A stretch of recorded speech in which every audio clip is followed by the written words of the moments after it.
Hello students. तो हमने last video में देखा था कि इलेक्ट्रोमैग्नेटिक वेव के चैप्टर में डिस्प्लेसमेंट करंट का हमने कंसेप्ट इंट्रोड्यूस किया और उसके लिए हमने जब पैरेलल प्लेट कैपेसिटर की चार्जिंग या डिस्चार्जिंग देखी है तो ये फाइंड आउट किया कि जो एम्पियर का सर्कुलर लॉ है B dot D L equal to mu nought I is inconsistent, यानी पैरेलल प्लेट कैपेसिटर के केस में कंडक्शन करंट के साथ साथ मैक्सवेल ने हमें एक डिस्प्लेसमेंट करंट का भी कंसेप्ट दिया और कहा कि कंडक्शन करंट और डिस्प्लेसमेंट करंट दोनों ही आपके उसमें एग्जिस्ट करते हैं। तो मैक्सवेल ने जब अपने इस अजम्पशन को कहा तब ये माना कि पैरेलल प्लेट कैपेसिटर के जो बीच में स्पेस है, ठीक है, इसका जो गैप है बीच में, इस गैप में there is no discontinuity in the flow of current, मतलब फ्लो ऑफ करंट डिसकंटिन्यूस नहीं होता है। उन्होंने एक कंपास नीडल रखा in the gap and what it was shows, it shows that it gives a deflection. Deflection देने का मतलब कि यहाँ पे कौन सी फील्ड एग्जिस्ट कर रही है, यहाँ पर मैग्नेटिक फील्ड एग्जिस्ट करती है ना।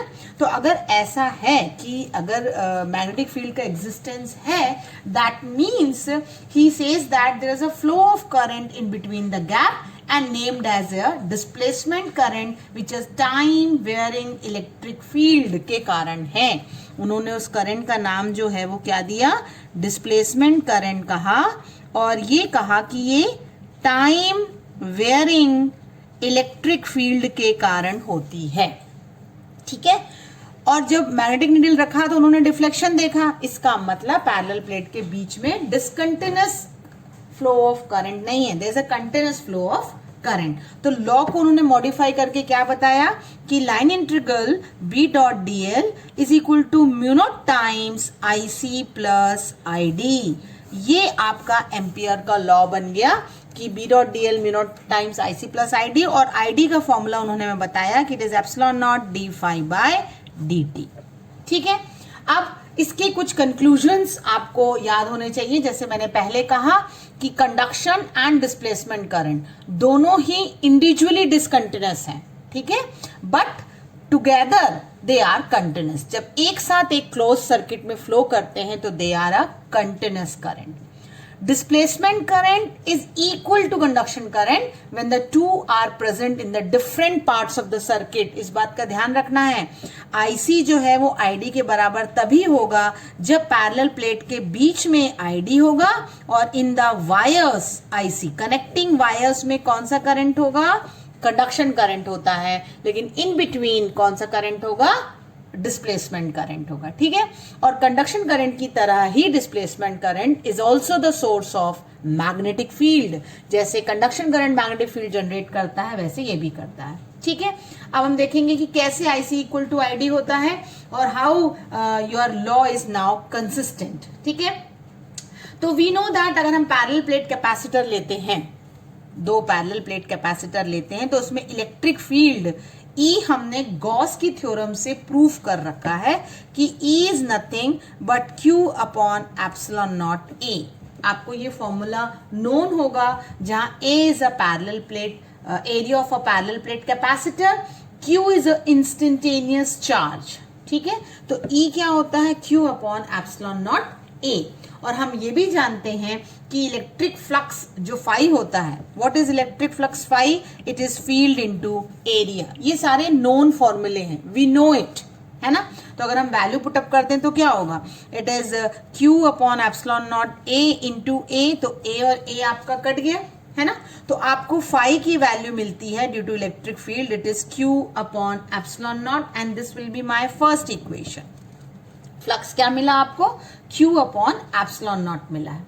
अब हम ये कह रहे हैं कि ID, what is ID, ID is nothing but epsilon nought D phi by D T, यानी जो टाइम वेयरिंग फ्लक्स है, इलेक्ट्रिक फ्लक्स है फाई E, उसके कारण आपका डिस्प्लेसमेंट करंट है। तो हम वैल्यू पुटअप कर दें तो क्या हो जाएगा, एप्सिलॉन नॉट, और फाई की वैल्यू अगर पुटअप करें तो D by D T of Q by epsilon nought, है ना।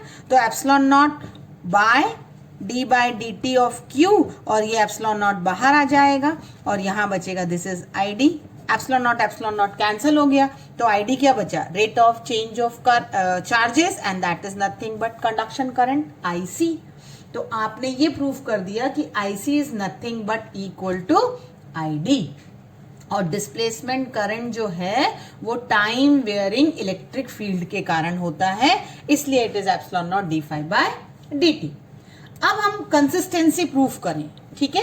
कंसिस्टेंसी बताएं तो हमने क्या कहा था, अभी हमने थोड़ी देर पहले ही लास्ट वीडियो में देखा है कि जो सरफेस S1 था वो हमारा था B dot D L and that is equal to mu nought IC.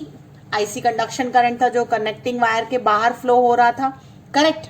और अब मैं कह रही हूं कि जो सरफेस S2 है वहां पे कंडक्शन करंट तो नहीं है, IC does not exist, but inside that only ID exist. तो आपके पास जो सरफेस S2 हो जाएगा B डॉट डी एल, वहां पे क्या लगेगा, that is nothing but mu nought times IC plus ID.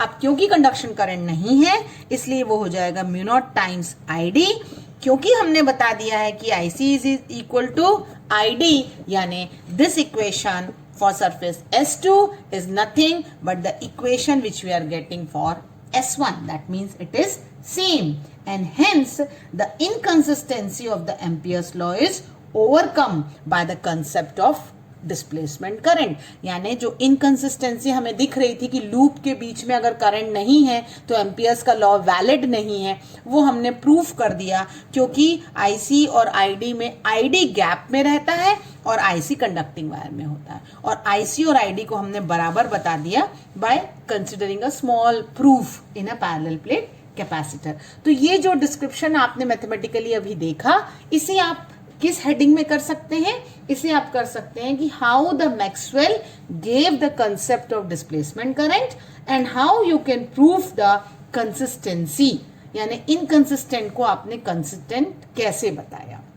I hope आपको क्लियर हुआ होगा स्टूडेंट। जो हमारा नेक्स्ट वीडियो होगा उसमें हम प्रूफ करेंगे कि कैसे हमें डिस्प्लेसमेंट करंट मिला और वेलोसिटी क्या होती है।